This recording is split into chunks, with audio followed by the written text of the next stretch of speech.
नमस्कार दोस्तों, मैं रेखा शर्मा अपने YouTube channel learning career institute में आप सभी का स्वागत करती हूँ। आज हम आप सबके लिए चिंतामणि, जो कि सर्वांग निरूपक रीति कवि हैं, की पूरी थ्योरी क्लास लेकर आए हैं। इससे पहले इस चैनल पर आपको अलंकार निरूपक कवि के अलावा बहुत सी थ्योरी क्लास की वीडियो मिल जाएगी। तो जिन भी भाई बहनों ने पहले की वीडियो नहीं देखी, उनसे रिक्वेस्ट है कि वह पहले की वीडियो देखकर ही इस वीडियो को देखें। चलिए देखते हैं अपने इस क्लास को। सबसे पहले हम रीति मुक्त कवि के बारे में आप सबसे डिस्कस करेंगे। आप लोग तो जानते ही होंगे कि रीति मुक्त कवि चार हैं: घनानंद, आनंद, बोधा और ठाकुर जी। इन चारों के बारे में भी हम डिटेल्स क्लास लेकर आएंगे आप सबके लिए। फिलहाल आज के लिए बस आप रीति मुक्त कवियों के नाम याद रखिए। अगली वीडियो में एक एक कवि की पूरी थ्योरी आपको मिल जाएगी। सर्वांग निरूपक रीति कवि में चिंतामणि त्रिपाठी को देखते हैं। चिंतामणि त्रिपाठी जी का जन्म 1609 में कानपुर में हुआ था। इनके पिताजी का नाम रत्नाकर त्रिपाठी है। इनका उपनाम मणिमाल है। और चिंतामणि त्रिपाठी जी जो थे, वो किन राजाओं के आश्रय में रह के ग्रंथों की रचना की, उनके नाम भी यहाँ पर दिए गए हैं। सबसे पहले शाहजहां जी के आश्रय में थे, दूसरा शाहजी भोसले और तीसरा दारा सिकोल। अब देखते हैं चिंतामणि त्रिपाठी जी के ग्रंथ कौन से हैं। ये बहुत ही महत्वपूर्ण ग्रंथ है, इसको याद रखना है आप सबको। इसके अलावा इस ग्रंथ की क्या विशेषता है वो भी हम आप सबसे डिस्कस करेंगे। तो चलिए देखते हैं चिंतामणि त्रिपाठी जी का ग्रंथ। कवि कुल कल्पतरु, छंद विचार पिंगल, श्रृंगार मंजरी, रस विचार, काव्य विवेक, काव्य प्रकाश, कृष्णचरित और रामायण है। आगे देखते हैं चिंतामणि त्रिपाठी जी जो थे, रीति काल के तो अन्य प्रमुख कवि जो मतीराम और भूषण जी थे, इनके सगे भाई माने जाते हैं। चिंतामणि को आचार्य के रूप में मान्यता इस दृष्टि से विशेष है कि उन्होंने केशव द्वारा अपनाए गए भामा और दंडी की परंपरा को छोड़कर मम्मट और विश्वनाथ की परंपरा को अपनाया। कहने का मतलब यह है कि चिंतामणि त्रिपाठी ऐसे पहले कवि हैं जिनका अनुकरण इनके बाद बहुत से कवियों ने किया, क्योंकि केशव दास भी रीतिकाल के ही कवि थे, लेकिन उन्होंने भामा और दंडी की परंपरा का अनुकरण किया था। वहीं के चिंतामणि त्रिपाठी जी जो है, वह मम्मट और विश्वनाथ की परंपरा का अनुसरण किया है। और इसके बाद रीतिकाल के अन्य ऐसे बहुत से अनेक आचार्य हुए जिन्होंने उसी परंपरा को ग्रहण किया, जिस परंपरा को चिंतामणि त्रिपाठी जी ने ग्रहण किया था। रीतिकाल के कतिपय मंद समीक्षकों ने रीति परंपरा प्रवर्तन का मुख्य श्रेय चिंतामणि त्रिपाठी को देकर उनको रीति काव्य का आदि आचार्य घोषित किया। यदि आपसे क्वेश्चन यह पूछा जाता है पेपर में कि रीति काव्य का आदि आचार्य किसे घोषित किया गया, तो आपका आंसर होगा चिंतामणि त्रिपाठी जी। यहाँ से बनने वाले चिंतामणि त्रिपाठी जी से जितने भी प्रश्न बनेंगे वह इस पीडीएफ से बाहर नहीं जाएंगे, ये गारंटी है मेरी। तो इसलिए आप एक एक शब्द को बहुत ध्यान से पढ़िएगा। इस पीडीएफ से टीजीटी, पीजीटी, केबीएस, एनबीएस जहाँ पर भी आपका ये हिंदी साहित्य आएगा, सभी जगहों से प्रश्न यहीं से बनेंगे। आगे देखिए, चिंतामणि के चौथे भाई का नाम जटाशंकर है। शिव सिंह सेंगर ने शिव सिंह सरोज में लिखा है कि ये बहुत दिनों तक नागपुर में सूर्यवंशी राजा शाहजी भोसले मकरंद्रा शाह के यहाँ रहते थे और उन्हीं के नाम पर छंद विचार पिंगल का बहुत भारी ग्रंथ इन्होंने लिखा था। चलिए आगे देखते हैं।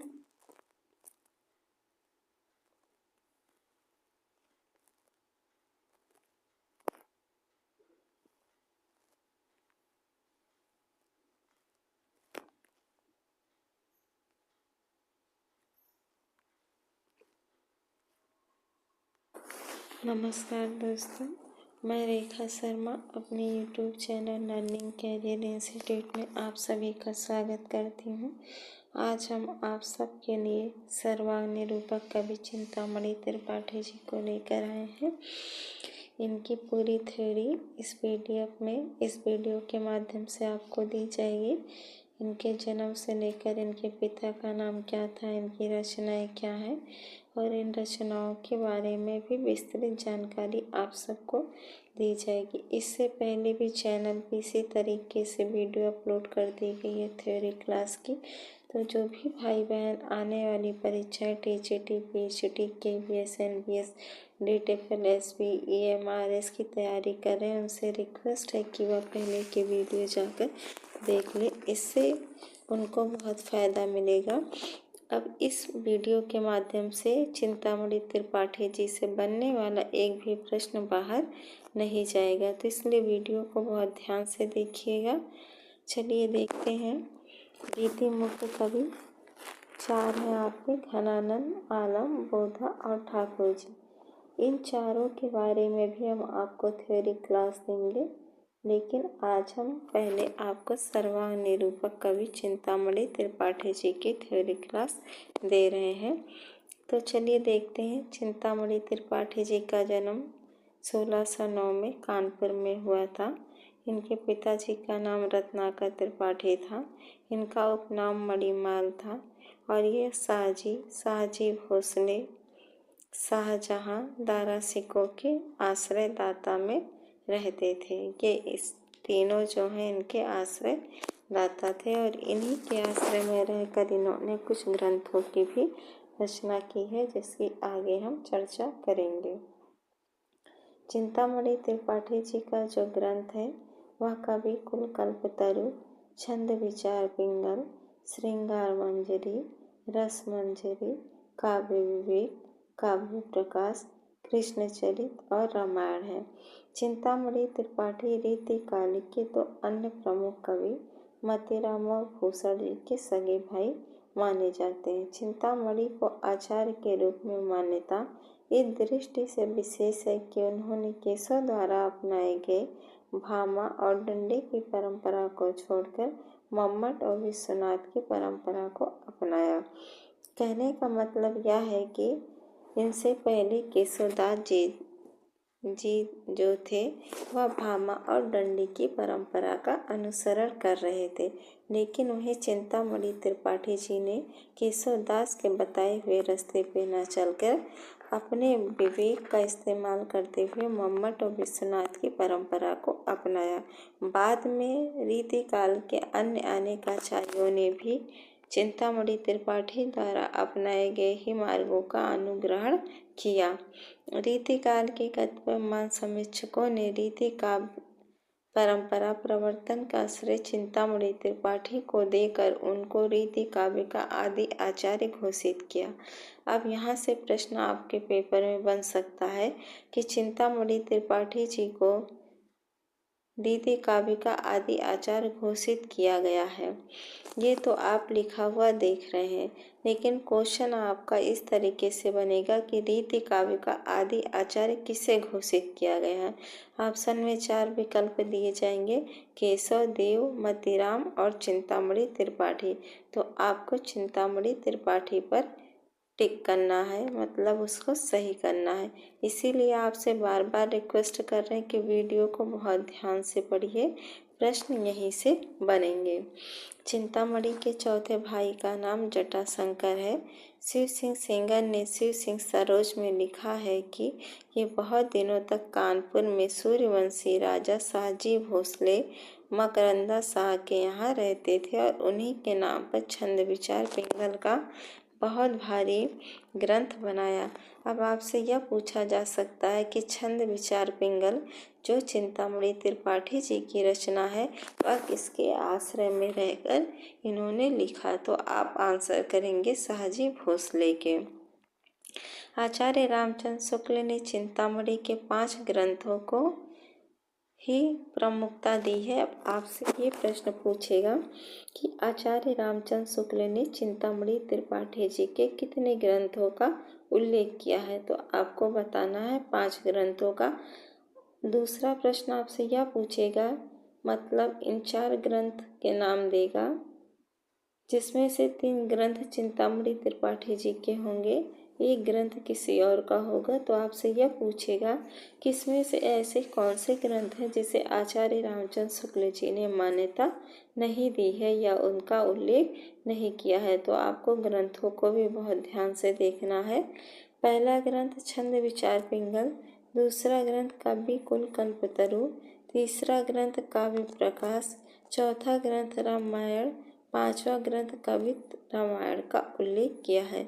शुक्ल जी के अनुसार रुद्र शाह सोलंकी, शाहजहां और जौनदी अहमद ने इनको बहुत सा धन दिया था।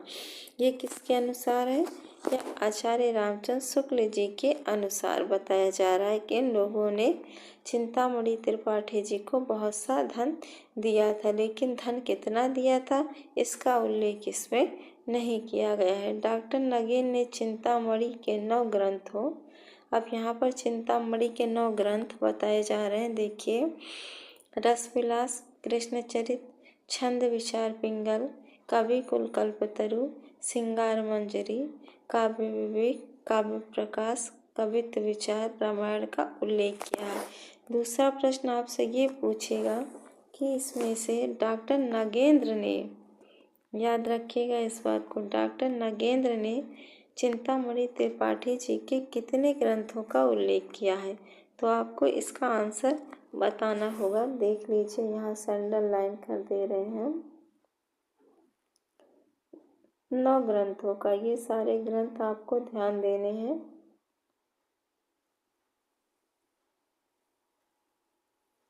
इसके नीचे मैं मार्क कर दे रही हूँ।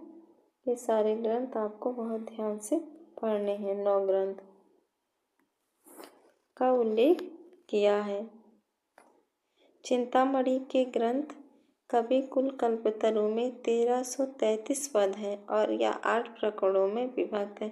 अब चिंतामणि जी के कवि कुल कल्पतरु के बारे में आपसे पूछा जा सकता है। तो इसकी विशेषता देखिए क्या बताई जा रही है कि चिंतामणि त्रिपाठी जी के कवि कुल कल्पतरु में क्या है, 1133 पद है और यह कितने प्रकरणों में विभक्त है, 8 प्रकरणों में विभक्त है। जबकि उनका दूसरा ग्रंथ कृष्णचरित प्रबंध काव्य, आपको ये विशेषता पे ध्यान रखना है कि कृष्ण चरित्र जो है वह एक प्रबंध काव्य है और यह ग्रंथ है किसका, तो चिंतामणि त्रिपाठी जी का यह ग्रंथ है।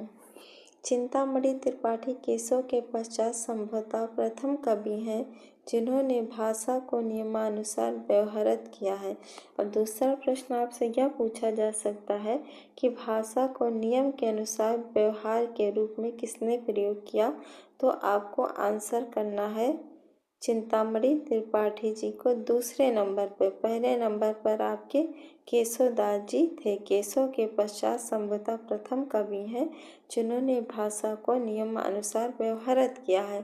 तो पहले नंबर पर भाषा को नियमानुसार व्यवहारित करने वाले कौन थे, केशवदास जी थे और दूसरे नंबर पर आपके चिंतामणि त्रिपाठी जी हैं। ये मैं मार्क कर दे रही हूँ, आपको इसको ध्यान रखना है। इनकी काव्य भाषा विशुद्ध ब्रज भाषा है। अब आपसे चिंतामणि त्रिपाठी जी की भाषा के बारे में पूछा जा सकता है, तो आपको याद रखना है ब्रज भाषा चिंतामणि त्रिपाठी जी की भाषा है, विशुद्ध ब्रज भाषा। इसमें लालित और सानुप्रास की योजना भी मिलती है। चलिए आगे देखते हैं। अब इनकी कुछ पंक्तियां हैं चिंतामणि त्रिपाठी जी की, जो इनकी रचनाओं से ली गई हैं। तो इसको देखिए ध्यान से। रीति सुभाषा कविता के बर्तन बुद्ध अनुसार, ये कवि कुल कल्पतरु जो इनका बहुत ही प्रसिद्ध ग्रंथ है। अभी आपने इस ग्रंथ की विशेषता भी पढ़ी, वहाँ से ली गई है। दूसरी पंक्ति देखिए, आखिन मुंदबे के मिस आनी अचानक पीठ उरूज लगावे, केहू कहे मुस्कान चिते अग लगाए अनुपम अंग दिखावे, नाच हुई छल सो छतिया हस भव चढ़ाए आनंद बढ़ावे, जौवन के मद मत तिया हित सोपति को नित चित्त चुरावे। इसी प्रकार आगे देखिए, यही उघारत है जिन्हें जे परे मोह महोदनी के जल फेरे। दूसरी पंक्ति है, इक आजू मैं कुंदन बेली लखी मणि मंदिर की रुचि वृंद भरे। अरविंद के पल्लो इंदु जहाँ अरविंद ते मकरंद झरे। आगे देखिए, उत्बुंदन के मुक्तागन हो फल सुंदर भवे पर आनि परे। लखी सुदूती कंद आनंद कला नंद नंद शिला द्रव रूप धरे। आगे की पंक्ति, राजे रमा रमनी उपधान अभय वरदान रहे जननेरे।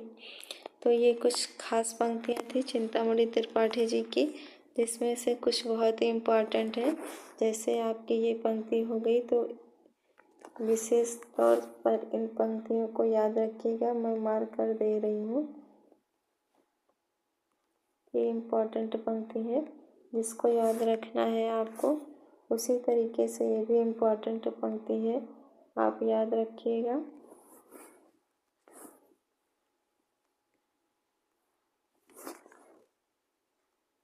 बाकी तो एक ही बार आप लोग देख लीजिएगा, जो इम्पोर्टेंट पंक्ति थी मैंने उसे मार्क कर दिया।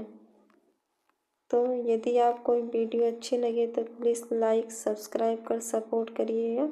इस चैनल पर आपको इसी तरीके से वीडियो मिलती रहेगी थ्योरी क्लास की। थ्योरी क्लास सभी कवियों की कंप्लीट होने के बाद हम आपको प्रैक्टिस भी कराएंगे टीजीटी पीजीटी के लिए। तो बहुत बहुत धन्यवाद आप सभी का।